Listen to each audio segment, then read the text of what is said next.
저는 오늘 학술 토론회의 좌장을 맡은 충주학 연구소 소장 김병구입니다. 안녕하십니까?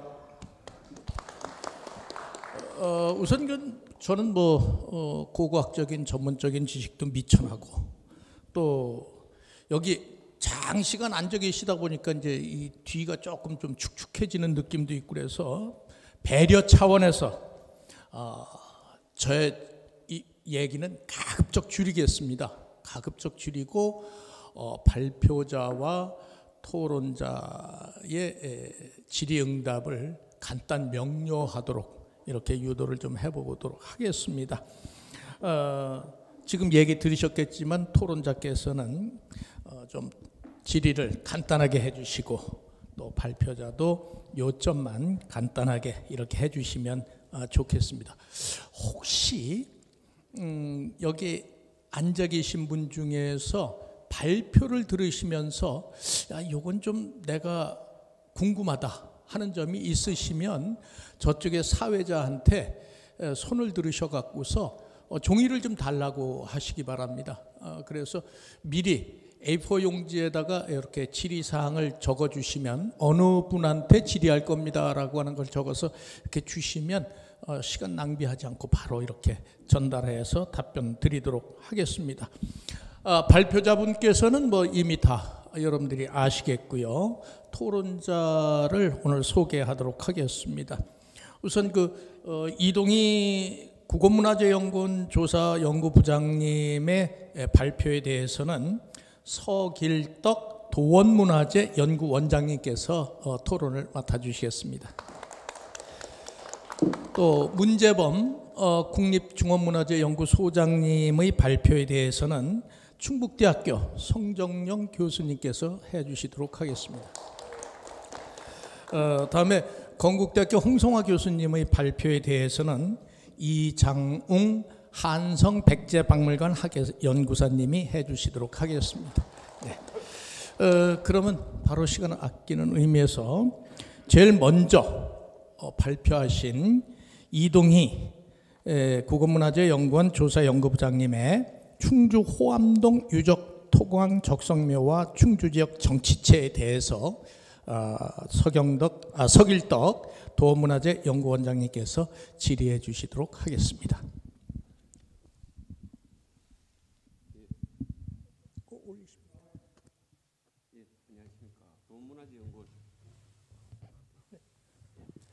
도원문화재연구원의 서길덕입니다.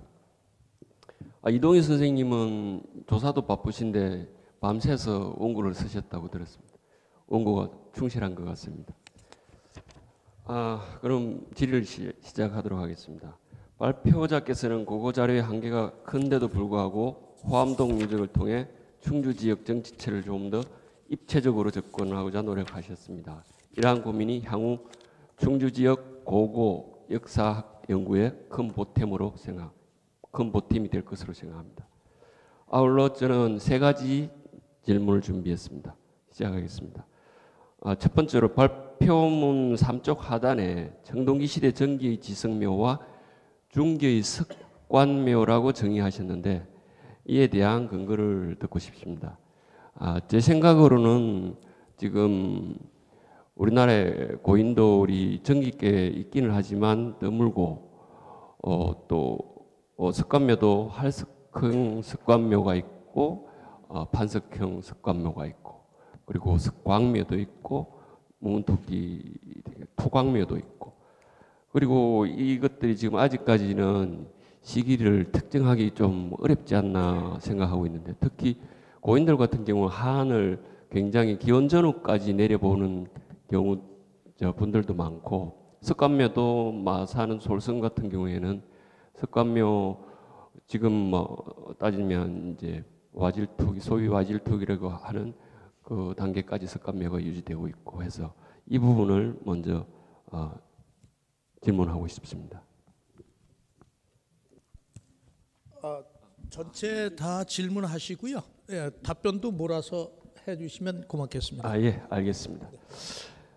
두 번째로는 이제 본 발표문 중에 가장 특징적인 게 이제 보고문에는 목관이 있다고 상정을 하고 발표자 선생님은 목관이 없다는 가정하에 목계만 상정을 하셨는데 이 부분이 가장 다른 연구자들과 다른 부분이고 또 유물도 부장품과 봉헌품으로 나눴습니다. 이것도 참 참신한 아이디어라고 생각하지만 여기에는 막중한 책임감이 따를 것 같은데 여기에 대한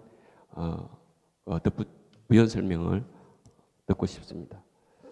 마지막으로 앞에 기조 발표에도 작은 국을 상정하시고 다른 분들도 다 정치체를 상정을 하시는데 저도 이 충주 지역에 정치체가 없다고 상정하는 부분은 아니지만 기본적으로 몸토기 문화는 이입된 문화라고 보고 있고 그것이 정착하기 완전히 정착해서 하나의 국을 이루는 것은 가장 뚜렷한 것은 진변한 지역입니다. 그런데 이 지금 우리 한반도를 반으로 쪼갰을 때 서쪽에서는 만경강 유역하고 금강 유역에 집중이 되다가 이후에는 사라져 버립니다.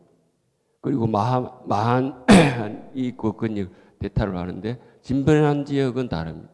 전토의 토기 문화의 그 토기를 그대로 우각형 파수라든지 그대로 이어져 내려와서 가는 거죠. 그래서 저 같은 경우에는 별도로 떨어진 이 수장급의 무덤은 다르게 예를 들어서 고조선계 유민이 한 세력을 이끌고 내려온 무덤이 아닐까 이렇게도 생각을 하거든요. 물론 이 사람들이 누군가한테 한량을 받아서 여기를 살았을 거 아닙니까? 예를 들어서 그 한량을 주는 사람 저는 고인돌 문화라고 생각하거든요. 기본적으로. 그래서 이 부분에 대해서 좀 더 부연 설명 듣고 싶습니다. 이상입니다. 네, 그렇다면 질의에 대해서 바로 선생님 말씀해 주시죠. 예, 국어문화지원공 이동입니다. 먼저 토론 감사드립니다. 그 첫 번째 그 질문에 같은 경우는 그 묘제의 그 변천 양상에 대한 그 논의가 그 전제되어야 된다고 생각을 하고요.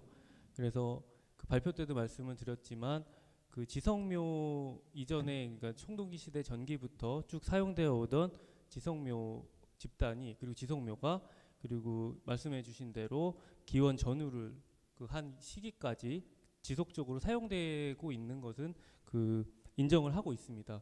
하지만 그 송국리 문화라고 하는 그 청동기 시대 중기로 넘어오면서 그 문화 변동이 크게 있었고요. 그 송국리 문화를 중심으로 하는 그 호서 지역과 같은 경우에는 그 묘제 자체가 송국리 문화 관련된 석계토강묘 그리고 석관묘 그리고 옹갑묘로 묘제가 변화하는 양상을 보여주고 있습니다. 그래서 많은 연구자 선생님들이 그 이들의 그 관계를 처음에는 배타적으로 상정을 하였다가 최근에 유적들을 통해서 그 확인된 유적들이 그런 건 아닌 것 같다라는 결론으로 가고 있는 것 같고요.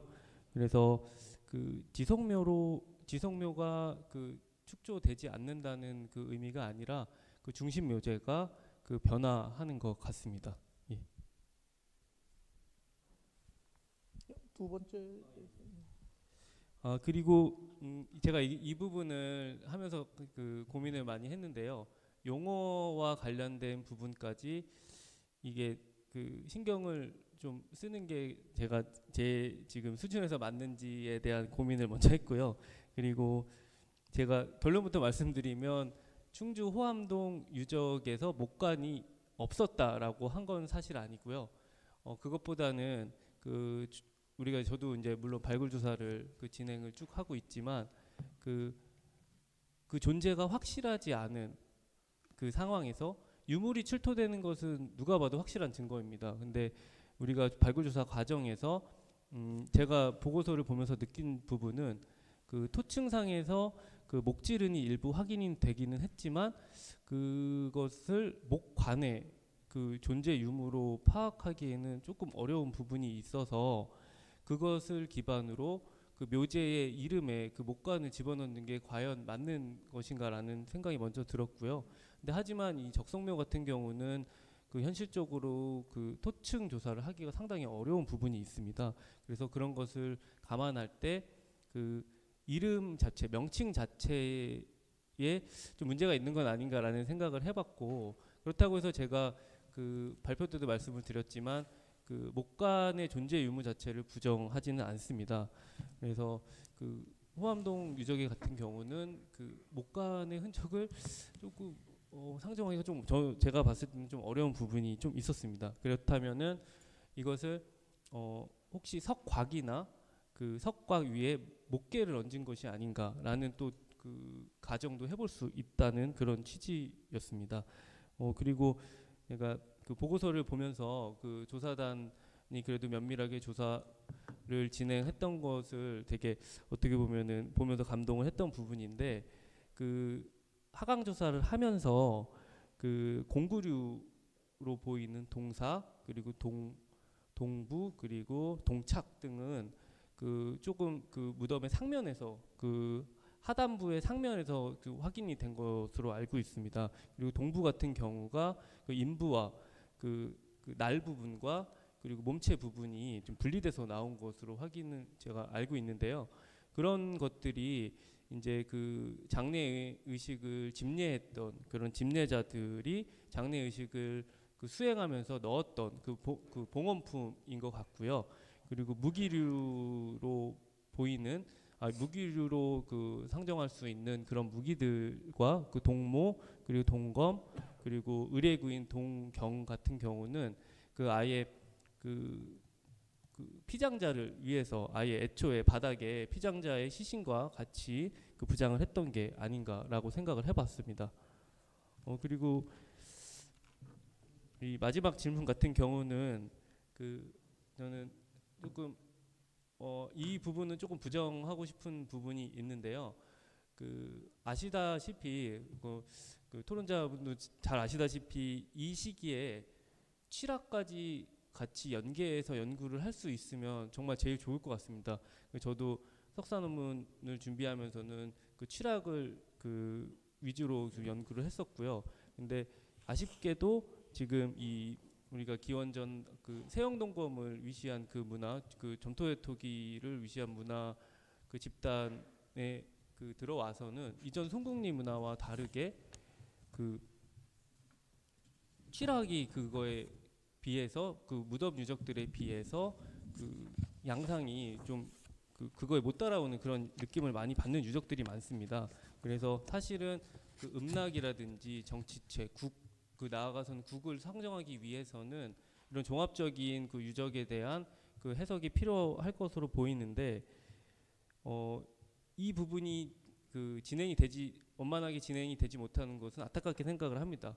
하지만 그 수장급 무덤이 확인된다는 것 자체가 사회, 경제, 정치적으로 사회가 고도로 발전돼 있는 상태라고 볼 수가 있고, 그렇다면 그 질문해 주신 바와 같이 이 집단이 과연 그 제지의 집단인지 아니면 외부에서 유입된 유이민 계통의 집단인지도 고민을 해보았습니다. 근데 제가 유적을 쭉 검토하는 과정에서 그 아무래도 그 이전에 존재하던 송국리 문화 집단을 기반으로 하는 그 문화 집단이 맞는 것 같고 분포권도 비슷하게 나오는 것 같습니다. 그래서 충주 지역에 위치하고 있던 정치태는 기존의 재직의 세력을 기반으로 하고 있는 그 정치체인 것 같고요. 그리고 그 수준을 그 큰 음락 정도로 비정을 해볼 수 있겠습니다. 저도 기조 강연을 해주셨던 인천규 선생님의 의견에 저도 적극 동의하는 바가 많은데요. 그렇게 국을 우리가 규정하기 위해서는 먼저 이론적으로 그 국의 개념과 그것을 먼저 그 연구자들이 명확하게 할 필요가 있을 것 같습니다. 그 나라 그리고 그 전에 있었던 소국 그리고 그 이전의 정치 집단을 뭐라고 규정할 것인지에 대한 먼저 그 연구와 그 합의들이 이루어져야 될 것으로 보입니다. 예, 이상입니다. 네, 수고하셨습니다. 더 질의사항이 있으신가요? 네, 간단하게 좀 시간이 15분 지났습니다. 질의사항이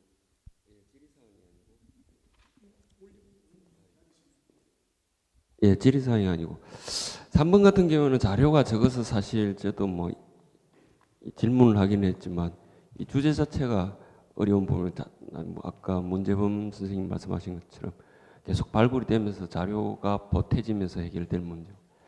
이 이제 이번에 부장품과 보험품으로 지금 발표자께서 이제 구분하신 건 처음일 겁니다. 아마 보통은 이걸 이제 관내 부장 땅 무덤의 바닥에 있는 거는 관내 부장품, 약간 떠서 나오는 거는 관외 부장품으로 분류하거든요. 그래서 이제 청중분들이 구분을 하시라고. 이상입니다. 네, 수고하셨습니다. 다음번에 하시는 분들은 조금 시간을 좀 봐주시기 바라고요. 제가 그 이동희 선생님 발표에서 적성목광묘와 목관묘와 토광적성묘라고 하는 명칭 문제에 대해서는 앞으로 공론화가 조금 필요하지 않나 그런 생각을 해봅니다. 자, 이어서 문재범 소장님의 발표에 대해서 성정용 충북대학교 교수님께 좀 질의를 부탁드리겠습니다. 예, 성정용입니다. 우리 오늘 그 문재범 소장님 발표 너무 잘 들으셨죠? 사실 국립중원문화재연구소 이렇게 이 지역명 원래 중원 이 지역이 명칭이 됐지만 지금 공간적인 그런 걸 가리킬 명칭이 조금 바뀌어 있는 셈이긴 합니다만은 지역에 국립문화재연구소가 있는 지역만큼은 그 역사 문화의 핵심적인 곳이다라고도 할 수 있을 것 같습니다. 네, 혹시 작년에 역사문화권 정비 등에 관한 특별법이라고 이렇게 시행되었는데 혹시 들어보셨죠? 혹시 잘 모르시는지 모르겠습니다. 근데 일반적으로 문화재보호법에 의해서 문화재가 지원되고 보호는 되고 있습니다만은 이 특별법은 비지정문화재 위주로 해서 폭넓게 역사문화 자원도 관리하고 주변 지역까지 정비하는 그리고 활용할 수 있도록 지원하는 법인데 작년에 저희 중원에 빠져 있었습니다. 그래서 여기 계신 문재범 소장님 그리고 충주 지역분들 그리고 저희 충북대 그다음에 도청 그다음에 여기 국회의원분들 같이 노력을 해서 지금 중원문화권이 그 법에 포함돼서 현재 8개 문화권이 되어 있습니다. 근데 저희가 여기서 중원문화권의 개념을 뭐 자세하게 논할 수는 없지만 기본적으로는 시간적으로는 원래 중원이 아마 당연히 중원경 생길 때였고 공간적으로도 이 충주가 중원 속의 중원인 셈이죠. 근데 오늘 다루려고 한 주제는 사실 중원 이전의 중원인 셈인 것 같습니다. 충주 지역이 과연 중원 이전에 어떻게 활동했고 어떤 모습을 가졌을지 이것을 저희가 파악해보자는 거였는데요.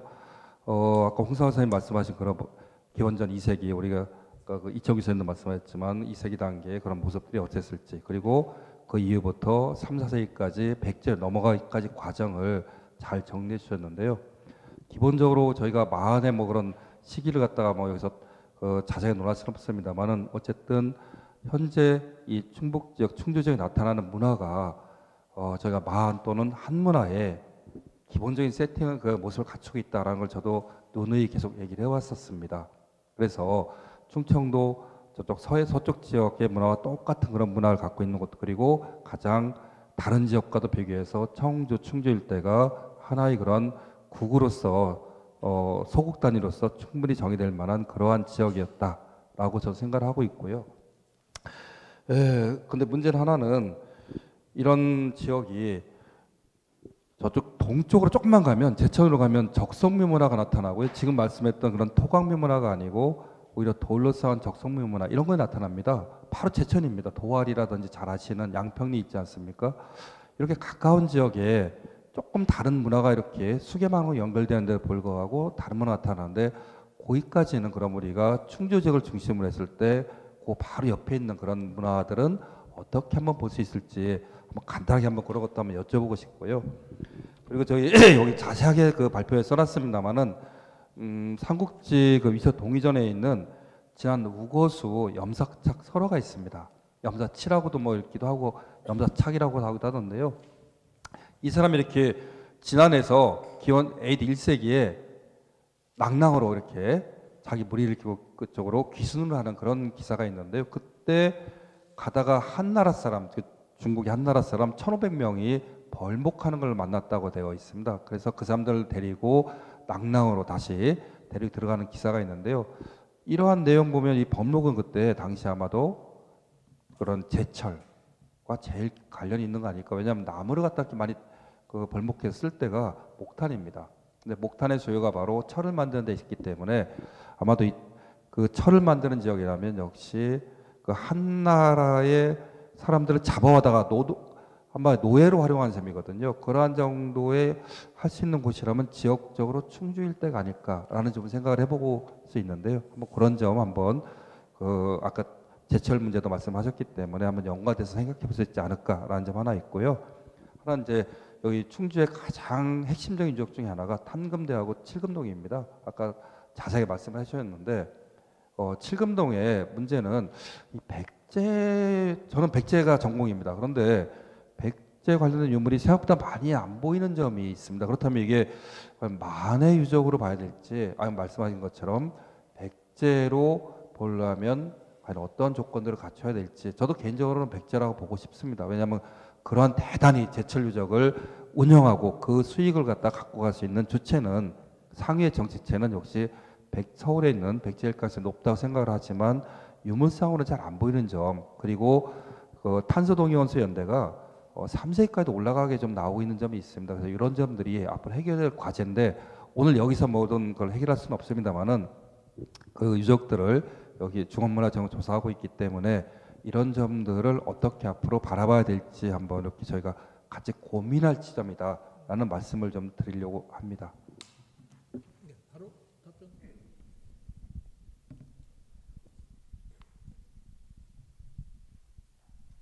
예. 첫 번째 질문은 오늘 계속 얘기됐던 부분하고 연관이 될 것 같은데요. 그 충주 지역에서 나오는 그 적석 토강묘 또는 토강 적석묘 이렇게 뭐 할 수 있는데 그 부분과 바로 상류라고 볼 수 있는 제천 지역에서 나오는 이 적석묘 문화. 이 무덤을 많이 얘기하는 게 고고학에서는 여러분들 잘 아시면은 그 사람들이 살면서 제일 안 바꾸는 것 중에 하나가 관혼상제입니다. 결혼하는 거, 외장하는 거, 뭐 태어났을 때 의례, 뭐 이런 부분들을 안 바꾸기 때문에 같은 매장 방법을 썼던 사람들은 동일성이 있는 사람들로 묶는 그런 경향이기 때문에 무덤을 많이 얘기를 합니다.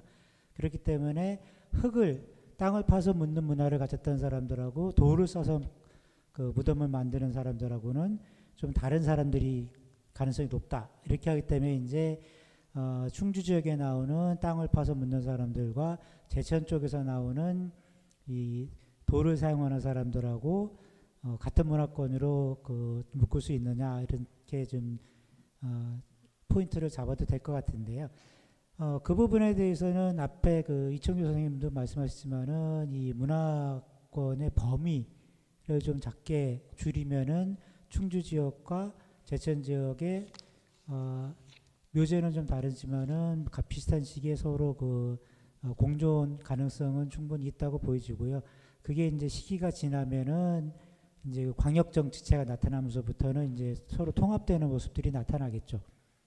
일단 그 정도로 말씀을 드릴 수 있을 것 같고, 거기서 중요한 거는 이 고조선이 멸망하는 과정에서 나타나는 중국의 그 사기라는 역사책입니다. 그 책이 제일 중요한 건 뭐냐면 오늘 많이 거론되는 역사책들이 중국의 삼국지, 우리나라의 삼국사기 이런 책들인데 그 기록들은 좀 실제 일이 벌어졌던 때하고 기록이 남겨지는 시기하고 좀 차이가 있습니다. 근데 사기는 다릅니다. 사기가 쓰여질 때는 사마천이 직접 고조선과 전쟁에 관련된 보고를 황제가 받는 거를 그 옆에서 받아 적은 거예요. 요즘에 신문에서 나오는 사건 사고 기사하고 똑같습니다. 그렇기 때문에 그 기사가 삼국지에 나온 이 고조선과 한나라의 전쟁 기사가 굉장히 중요한데, 우리는 고조선이 멸망했다 이렇게 한사군이 중국에 설치했다 이렇게 교과서에서 얘기를 하는데, 실제 그 기사를 분석해 보면 고조선은 멸망하지 않습니다. 고조선이 한나라하고 2년 가까이 싸웁니다. 그리고 결국은 협상을 통해 가지고 고조선 세력을 그대로 남겨둔 상태에서 한나라가 물러갑니다. 그는 이 당시에 한 부제가 고조선을 왜 공격했느냐에 대한 부분이거든요. 고조선을 공격한 이유가 명확하게 나옵니다. 흉노하고 전쟁을 할 때 흉노하고 가장 가까운 고조선이 한날에 배후를 공격할까봐 니네 그러지 마라 하는 의미에서 한날 고조선하고 협상을 하는데 고조선이 말을 안 들어요. 그러니까 니네 그럼 우리가 공격한다 하다가 오는 거거든요. 그 과정에서 이 고조선 내부의 분열이 일어나는 게 아까 많이 나왔던 역계경이라든가 뭐 이런 사람들이 고조선을 이탈해가지고 다른 지역으로 옮기는 그런 현상들입니다. 그런 현상들이 역사적으로 기록이 돼 있고 그 다음에 한사군이 설치되는 그 단계, 고조선이 해체되는 단계에서는 고조선 영내에 남아있던 그 지역 세력들은 그대로 전존하거든요. 그대로 존재를 하는 그 지역 세력들이 자체적으로 고대 국가 단계로 활발하게 다시 일어날 때까지는 당연히 중국 세력에 의해 가지고 어느 정도 통제가 있으니까 좀 시간이 걸립니다. 그러는 과정이 오늘 많이 얘기가 되고 있는 기원전환 5세기부터 기원 전후 좀 지나가지고 기원 한 3세기 정도까지 요때까지 이 한강 유역 한반도 중부 지역의 어떤 정치 상황이라고 보셔도 되거든요.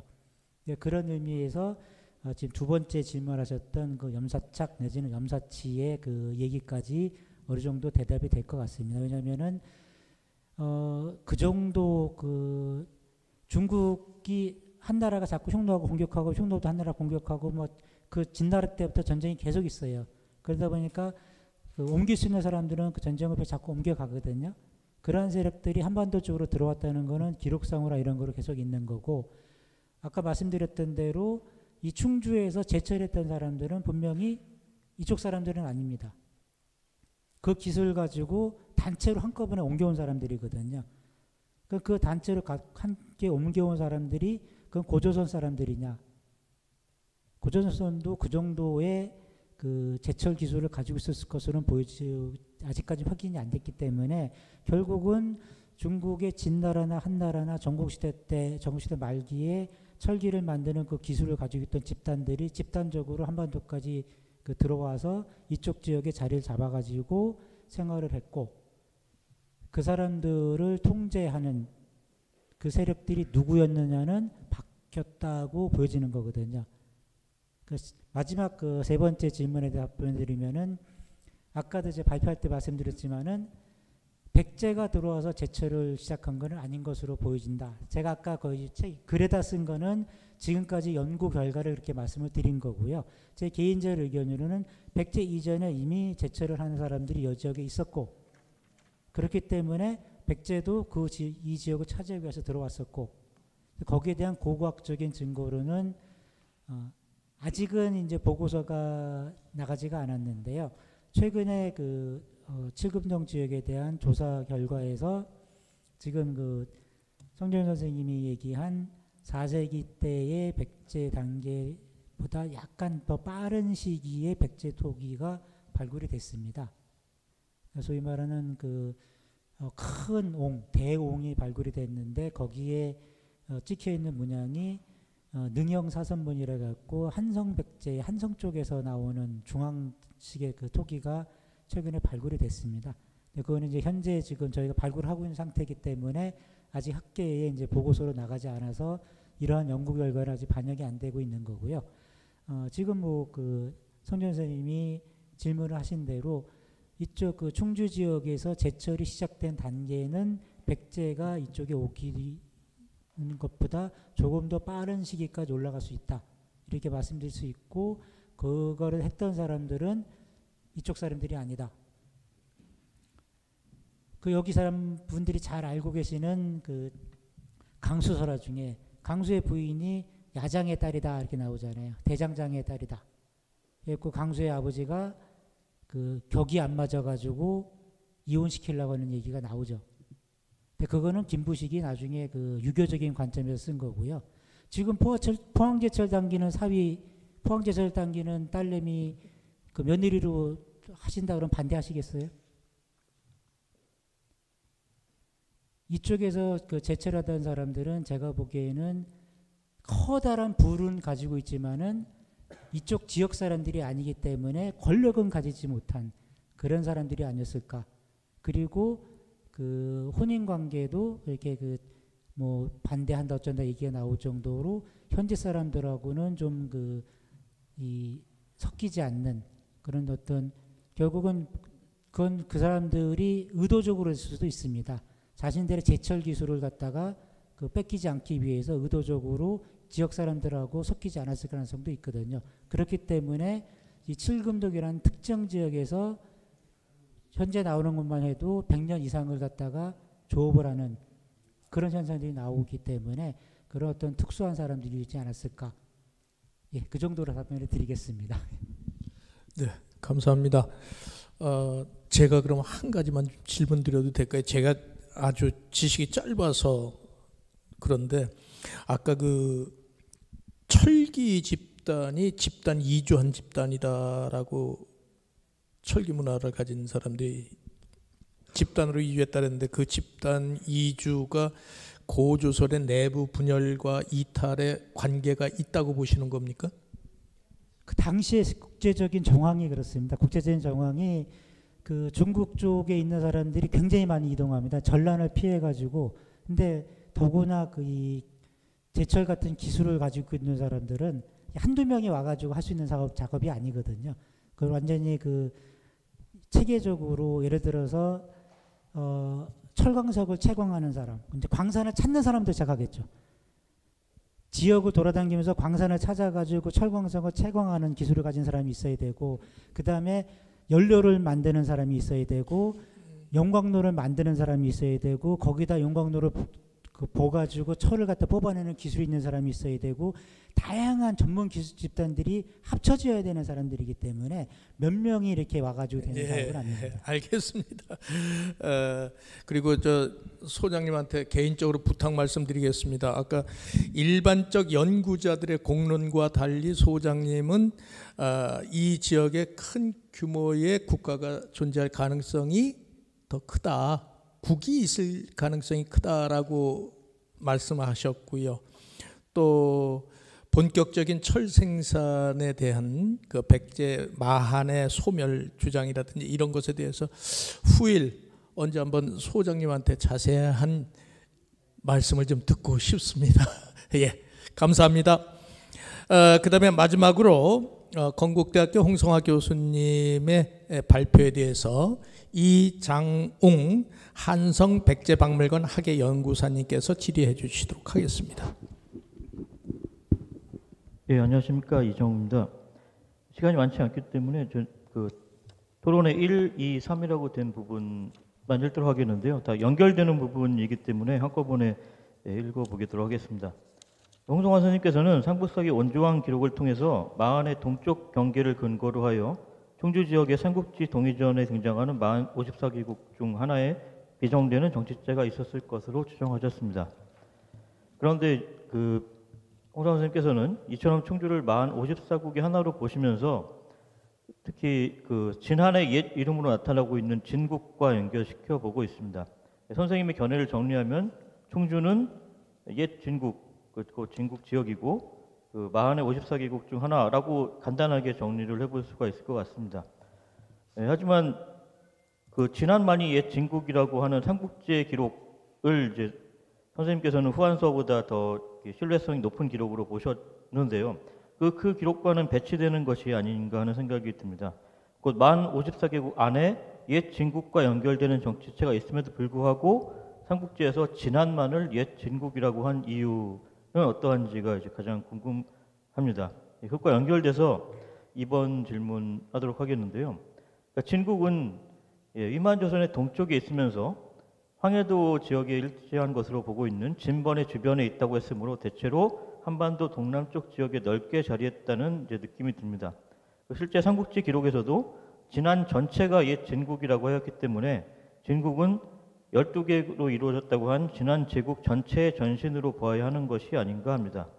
곧 문헌 기록만으로 이제 본다면 낙동강 이역 경상도 지역의 진한 일대를 모두 옛 진국으로 볼 수도 있다고 봅니다. 그런데 발표자께서는 진국의 실체를 진한이 소백산맥을 넘어 이동하기 전에 한강 유역의 중부 지역 일대에 자리 잡았던 집단으로 보시면서 충주 일대로 보고 있습니다. 그렇다면 이 진국이라는 실체는 과연 삼안의 한 국 정도 또는 그보다 작은 이런 정치체 정도로 볼 수 있는지, 그러니까 그 실체에 대한 게 좀 궁금해서 질문을 드린 것입니다. 3번도 연결되는 질문인데요. 지난해 이동 과정에서의 진국의 문제를 연결해서 질문 드리고자 합니다. 삼국지에 의하면 진안은 이제 진 나라의 역을 피해서 만해 동쪽에 자리 잡았다고 합니다. 그렇다면 진안이 중국 동북 지역에서 경상도 지역으로 이동한 것이므로 소백산맥을 넘어 경상도 지역으로 이동하는 도중에 교통로상에서 한강 유역에 일시적으로 머물렀을 정도는 충분히 상정할 수가 있겠습니다. 여기서 드는 의문은 진안이 이동하면서 일시적으로 머물렀던 시기의 정치체를 진국으로 명명했다는 증거는 부족한 것이 아닌가 합니다. 곧 이동한 것은 진안 제국 12국이며 다만 이들 집단이 옛날에는 진국이었다고 이제 삼국지에서 기록을 하고 있는 것입니다. 이 문헌 기록을 문맥 그대로 본다면 진국은 진안이 이동을 시작하기 전의 정치체를 의미하거나 또는 진안이 이동한 이후 경상도 지역의 옛날 명칭으로 이해하지 않을까 하고 봅니다. 곧 진안이 이동하면서 일시적으로 머물렀던 시기의 정치체는 진안으로 불릴 수는 있지만 진국으로 불리기는 힘들지 않은가 합니다. 뒷부분은 이제 부연 관련된 것인데요. 곧 이제 삼국지에서 진국이 진안의 전신으로 나타나고 있지만 이 진의 유민에 대한 서술은 어디까지나 진한이 형성되는 과정에 대한 이야기이고요. 실제로 연구 성과에서도 이 진한의 이전인 진국의 기원 및 그 명칭에는 적용시킬 수 없다는 의견이 있고요. 저도 그 의견에 동의를 하고 있기 때문에 이에 대한 선생님의 생각이 어떠한지 궁금합니다. 이상입니다.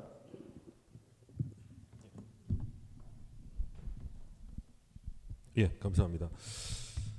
일단 앞에 그 마한과 관련된 이제 그런 부분들은 우리 토론자 선생님께서도 전적으로 동의한다 이제 이런 말씀을 하셨기 때문에 아마 질의를 안 하신 것 같고요. 어쨌든 오늘 토론회를 통해서는 제 생각에는 고고학적인 그런 증거가 백제 이전에 마한까지도 나온다라는 것들에 대해서 또 어느 정도 그 많은 발표를 하셨던 것 같고 동의를 하셨던 것 같고 또 저도 그런 부분들을 그동안에는 문헌적으로 충주가 마한이다 이제 이런 내용들을 잘 밝혀내지 못했는데 그 문헌의 분석을 통해서도 충주가 마한의 어떤 동쪽 경계였다라는 정도를 통해서 일단 백제 이전에 마한이 있었다라는 것은 아마 오늘의 그 학술 대회를 통해서는 어느 정도 공감이 이루어진 게 아닌가 저는 그런 생각을 좀 하게 합니다. 오늘의 토론을 통해서요. 다만 이제 그렇다면 마한 이전의 시기로 해당하는 진국과 관련해서 우리가 과연 어떻게 볼 것인가에 대한 문제가 어떻게 보면 앞으로의 초기에 또 그런 관심사가 되지 않을까 이제 이런 생각들을 좀 가끔 갖게 하고요. 일단 그 우리 이정우 선생님께서 많은 질문을 해주셨는데 어쨌든 전체적으로 이 내용은 후한서와 삼국지에 관련된 내용들을 어떻게 이해하냐의 문제인 것 같습니다. 일단 후한서에는 이 진국을 이 삼안의 그런 이전 단계로서 그렇게 보고 있고요. 하지만 제 생각에는 후한서에서 나온 내용들과 삼국지에 나온 내용들 종합해서 보면 후한서는 삼국 이전에 진국이라는 실체가 있었다라는 그런 내용으로서 아마 여기에 기재가 된 것이 아닌가 이렇게 생각이 되고 삼국지에 나와 있는 진안이 고지진국이라고 했었던 것은 그것은 진안의 연원이 아마 진국과 연결되는 부분이 있었기 때문에 그러지 않았을까 또는 일부 그 진국이 이제 미리 있었고 그 진국에 대한 어떤 일부 지역이 또 진안과 또 영역이 포함되어 있었기 때문에 이제 그런 부분이 아닐까라고 저는 그렇게 생각을 합니다.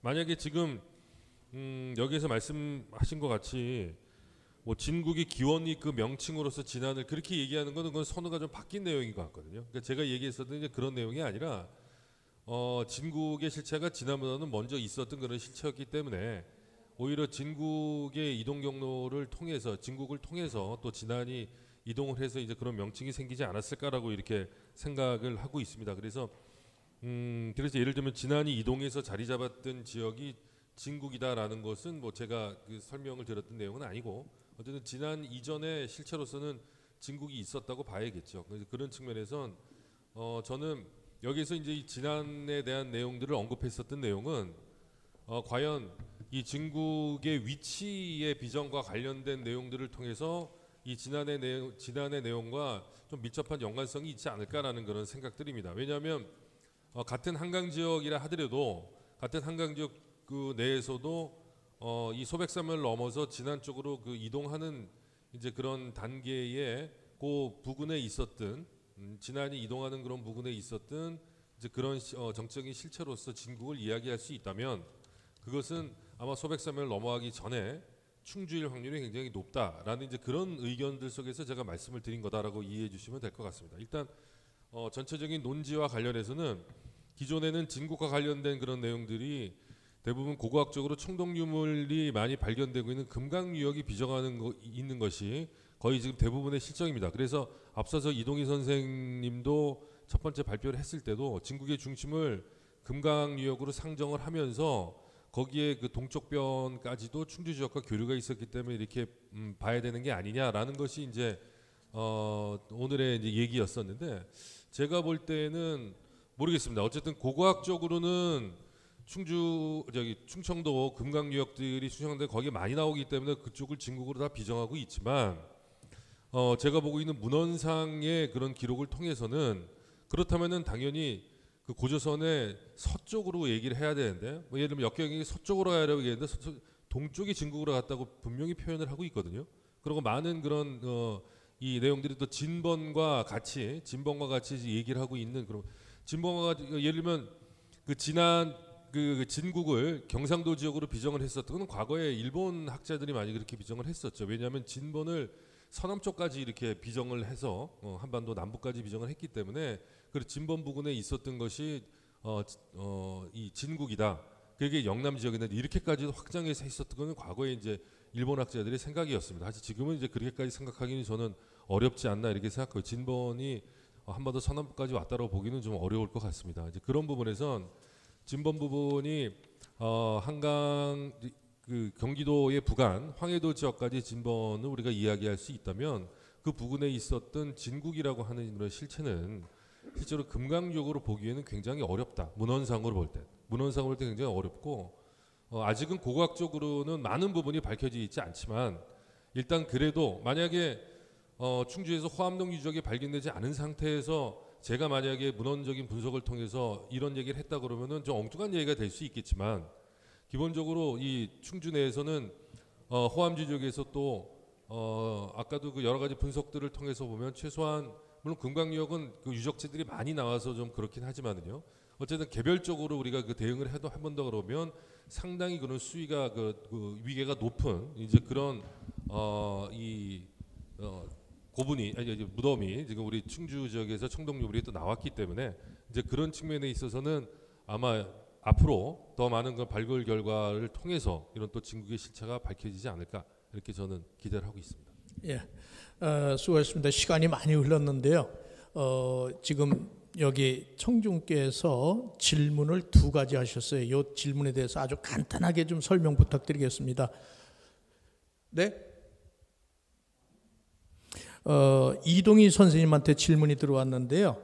그 35쪽 그림 5에 보면 그림 5는 원통형 목관묘의 흔적이 아닌가요? 라고 하는 질문이 들어왔습니다. 간단하게 답변 좀 부탁드립니다.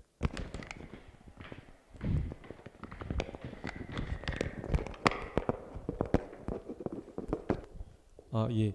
그 발굴 조사에 있어서 그 저는 그 어찌됐든 이게 실체가 지금은 없는 상황이기 때문에 그 두 가지를 다 충족을 해야 된다고 생각을 하는데요. 첫 번째는 평면에서의 그 상황도 중요하지만 이것이 토층상에서 어떻게 나오는지가 그것까지 다 확인이 되어야지 이것을 그 고고학적으로 이것이 그 물질이 있었다라고 지금 판단을 내릴 수 있을 것 같은데 지금 호암동 유적의 이 토강 적성묘회 같은 경우는 지금 토층상에서 그것을 확인하기가 좀 어려웠습니다. 그래서 혹시 그 바닥면의 그 조사에 있어서 그게 어떠한 경로로 이루어졌는지는 확인할 길이 없어서 예, 이거는 조금 좀 더 지켜봐야 될 것 같습니다. 네, 알겠습니다. 그리고 저기 또 하나의 질문이 들어온 것이 문재범 소장님께 질문이 들어왔는데요. 자료집 55쪽에 그림 3을 보면은 호암동 출토 적석 목광묘라고 하셨거든요. 목곽이라는 표현을 쓰셨고요. 그 위에 본문을 보게 되면 적석 목관묘라고 해서 관과 곽을 혼용해서 쓰셨거든요. 그래서 어느 쪽으로다가 정리를 하실 건지. 이게 아까 말씀드렸지만은 제가 이쪽을 전공한 게 아니고 기존 연구자들의 발표문을 모아서 소개시켜 드리다 보니까 이렇게 된 건데요. 목곽 같은 경우에는 이제 그 밑에 관대를 쓰지 않고 그 부장품이라든가 시신을 한꺼번에 묶여서 사용한 걸로 지금 파악을 하고 있는 것 같고요. 아니 돌을 갖다 쌓기 위해서는 뭔가 무덤하고 매장 주체부하고 그 적석 부분을 구분하기 위한 게 필요하기 때문에 목곽은 사용이 됐을 것으로 보여지고 그 목관문의 그 부분에 대해서는 현재 그 연구자들 간의 의견이 좀 갈리는 것 같습니다. 여기에 쓰여 있는 것도 지금 보시면은 그 목곽으로 표현을 한 게 이건 현 상황이 위에 상부에 쌓는 돌을 갖다가 매장부하고 직접 안 닦기 위해서는 최소한의 목괴가 있어야 필요하기 때문에 목곽이라는 용어를 사용한 것으로 그렇게 보시면 될 것 같습니다. 네, 아까 서두에 제가 말씀드렸습니다마는 이 분묘의 명칭 문제, 토광 적성묘냐, 적성 목관묘냐, 목광묘냐 하는 것은 다시 한번 공론화가 좀 이루어져야 될 것 같습니다. 한 가지 의심이 풀리면 그거에 뒤따라서 또 다른 의심이 자꾸 생겨납니다. 근데 여기서 시간상 그것을 다 해결할 수는 없고요. 다음 기회에 또 이런 자리를 마련해서 그러한 의심을 해소해 보도록 노력하겠습니다. 끝까지 이 자리에 남으셔서 경청을 해주신 여러분들께 경의를 표하면서 오늘 이 토론회를 마치도록 하겠습니다. 감사합니다.